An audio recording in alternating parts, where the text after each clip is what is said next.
Buongiorno everyone, welcome back to Lineup Predictions.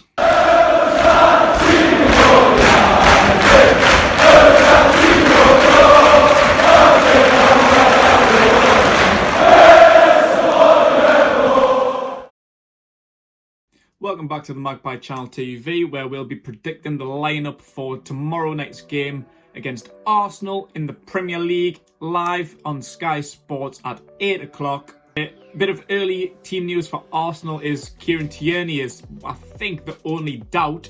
He's not out, but he's a doubt, which is good because he absolutely fucking terrorised us last week. So if he's absent, then that's one up for us. I've also just done a match preview over on the Blangunas channel. Go and check that out. That'll be out sometime later on today, as well as Big Renty's done a couple of match previews which are live on our channel now. Two of them, one with Robbie from the FTV and the other with Troops. And before we get into the lineup and the team news, just mention the like target. The last video I did, Sheffield United, I forgot about it, to be fair. I was in a bit of a rush, totally forgot about that. But we got 94 likes with no target set, so thank you very much for that. The previous one, I set quite a big target of 140 likes, and we got 194, almost 200. Thank you very much, everyone. Thank you for watching, liking, subscribing, all of that. Please don't forget to do that again.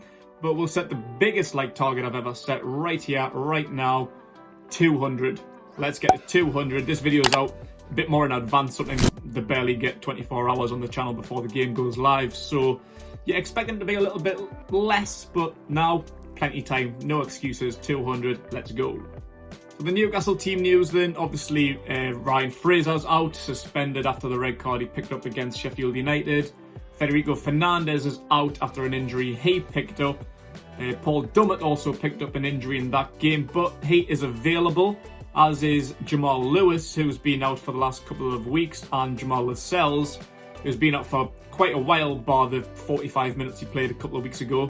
Obviously couldn't last much longer, but Bruce says they could both come back in. So Lewis could come back in, Lascelles too, so there's no guarantees of a start, but we'll just see what happens. And the best news for now is that Alan Saint-Maximin is back in training. He's had 7 weeks out of the first team. He's been over in France right across Christmas and New Year, self-isolating with the virus, but he's back in Newcastle now. He's back in light training. Might still be another couple of weeks before we see him, like I say, 7 weeks out, having the virus. He's had real problems with that. So give him time. We'll see him when we see him. It's great that he's back now. Hopefully it's not too long, but yeah, just give him time. And back to Brucey's press conference. The gloves are off. We're gonna do things my way. The players have been too comfortable, but now we're gonna do things my way. What the fuck is your way, Brucey? I'm petrified to see what his way is. If he's like, what has he been doing? Has Mike Ashley been managing the team for the last 18 months and Bruce is just a decoy? What is your way? Why are we going to do things your way now? You're the manager, mate. We should have always been doing things your way. Like, I thought we had. That's why everyone's like, I think it's just a cop-out because we're now, like, everyone's now on the Brucey out bandwagon. Like, as fans, we always have been. But it's the journalists. It's the likes of Danny Murphy and Robbie Savage. It's people like that. Like, they're now when he's back. They were the only ones defending him. People in that world, in that industry, they've always had his back. Now they're not. So now we're saying the gloves are off. He's going to come out fighting. I'm petrified. I've got no idea what that means. He says the Sheffield United game, there was absolutely no excuse. He takes full responsibility for it. But what the hell are we going to do against Arsenal? What difference are we going to make? Arsenal's still a very good team. They've struggled this season. The win overly impressive against us. Like, if that was in the league, 0-0 at full time would have been a great result, and he would have been more than happy for it. I probably would have been as well. We could have had a win. Andy Carroll squandered a couple of glorious chances, but honestly, I don't know what the fuck he's going to do. So I'll jump straight into my lineup there then. No more dicking about. In goal, Caldalo. I think that's probably the only obvious one. Obviously, Martin Dubravka's back now. But nah, in terms of the league, there's no changing it really. Caldalo's still being our hero throughout, so Dubravka has to wait his turn to get back in. And in defence, even though the gloves are off, we've been too defensive.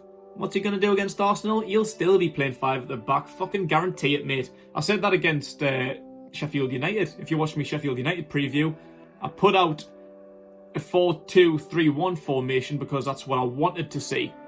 If you watch it back, I said, I can guarantee you, I'll bet me money on it that we'll be playing 5 at the back against the team bottom of the league. What did we do? Of course we did.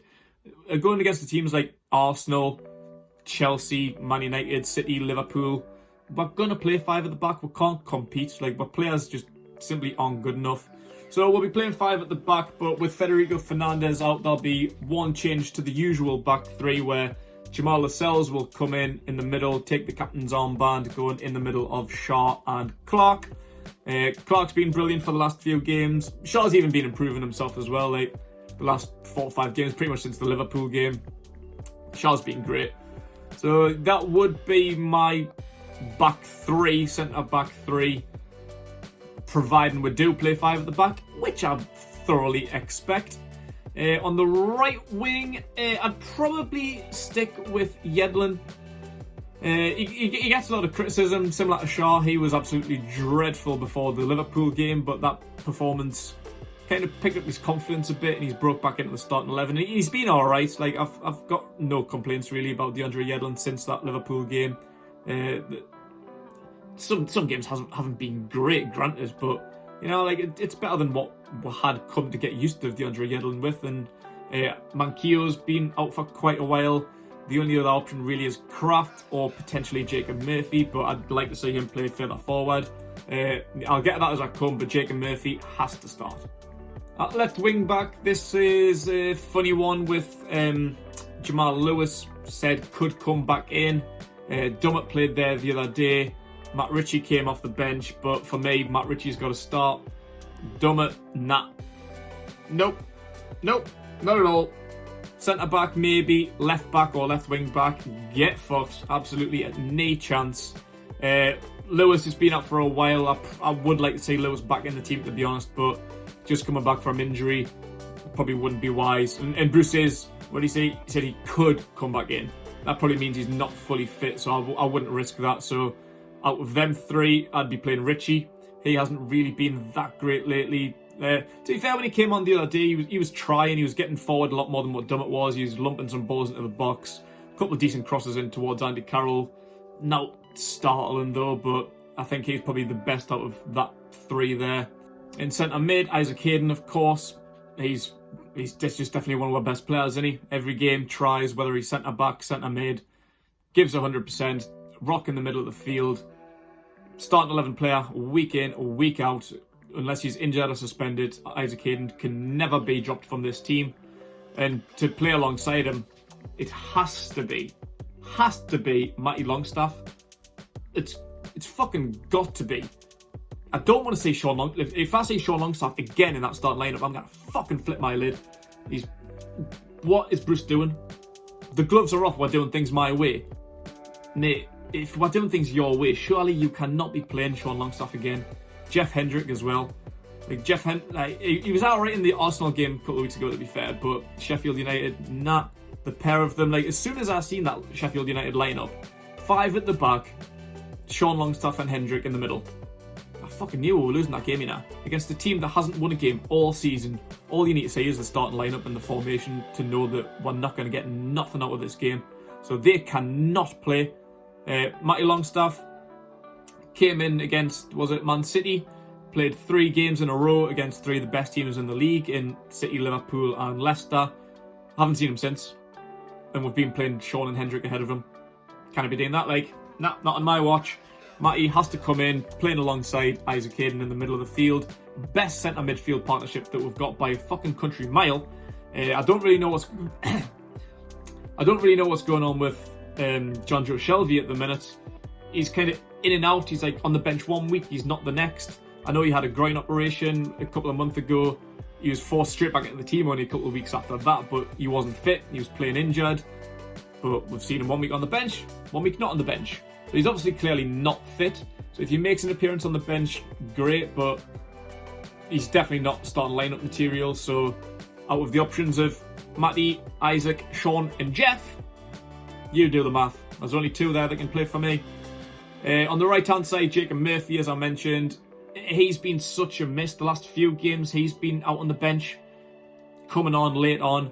And he does make a difference. Like, at the start of the season, who would have thought we would have said that? Like, no one was really a huge Jacob Murphy fan. Spent a couple of seasons out on loan. He's been at West Brom. He's been at Sheffield Wednesday. We didn't really think he was good enough for the squad, but he came in and he's obviously better than the likes of Atsu and Aarons. But wherever he plays, whether it's on the wing, whether it's a wing back, he makes a difference because he's confident on the ball. He's got pace. He loves getting up and down. He's decent at the back as well. He sticks in a good tackle. And I said, it was the last game, I think, me Sheffield United preview.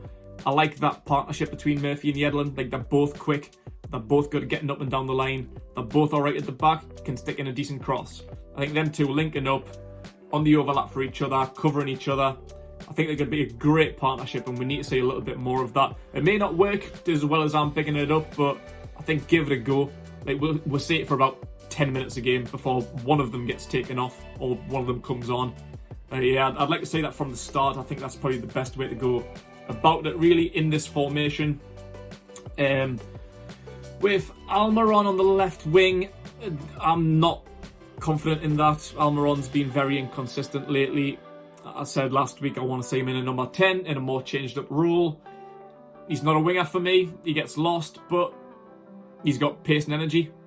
He can get back and stick in a tackle. He's decent in the middle of the park, picking the ball up, but doesn't really offer a lot more in that left wing position. But if it's not him, it'll be Joe Linton or Jeff Hendrick. And yeah, maybe Joe Linton. I'm not a Joe Linton hater. I defend Joe Linton where I can, but his performances over the last couple of weeks haven't been great either. So it's a flip of a coin, really. Almiron or Joe Linton. I'd probably rather see Almiron be given a chance. I think Richie would do a good job there, but like I said, I don't want to see Dummett or Lewis start just yet. Lewis because of fitness issues, Dummett because he's shit. So that's the way I would see it, but I'm not really overly happy with, obviously, Callum Wilson up top, the talisman, the forward man, key ingredient to this team. Maybe give Andy Carroll another chance, but we know that Bruce isn't going to change the formation that much. I say maybe that gloves off speech might mean he's going to try a bit more attack, and I really hope he does. I really hope he does. I would be very pleasantly surprised if we play 4 at the back against Arsenal tomorrow night. I can't see it, but if we do and Carroll gets a shot up top with Wilson, or maybe even Joe Linton, but the way Carroll played against Arsenal the other week, he was absolutely brilliant despite the 2 misses. Probably could have won the game if it wasn't for his misfiring shoes, but if Carroll can get a start, brilliant. I understand why he didn't play against Sheffield United. Everyone was calling for it after the Arsenal performance, but he played 115 minutes and, well, no, he can't really last that long, can he? But yeah, that would be my prediction. Not what I would like to see, not what I would do necessarily, but yeah, Wilson's got to start. If it's a toss-up between Wilson and Carroll, it's got to be Wilson all day, every day, you know that. So my bench then would be Dubravka, Kraft, Dummett, Lewis, Sean Longstaff, Jeff Hendrick, Joe Linton, Dwight Gale and Andy Carroll, which would leave out Manquillo, John Joe Shelby and Elliot Anderson for those that may or may not even be fit. So let me know your thoughts, guys. Give me your lineup prediction in the comments below, as well as a score prediction. I myself will probably go for a 2-1 Arsenal win. Like, if we can't beat Sheffield United, what chance have we got against Arsenal? Like, they didn't even set out well against us in the FA Cup. From the start, once they made the changes, brought on Smith Rowe, and even Granit Xhaka made a difference. Saka, he was fucking brilliant when he came on. If they're starting from the start, it's good night Gorgonite. I don't really see much other than an Arsenal win. A point would be great if we could finish after 90 minutes at 0-0. Obviously, no extra time, a point in the bag. It's as good as it can be for now, but I'm eagerly anticipating to see what Brucey does when he does things his way. Enjoy the game tomorrow night, guys. Come back for the live watch along. Me and Renty will be enduring once more. So come back for that. Enjoy your weekend and enjoy yourself.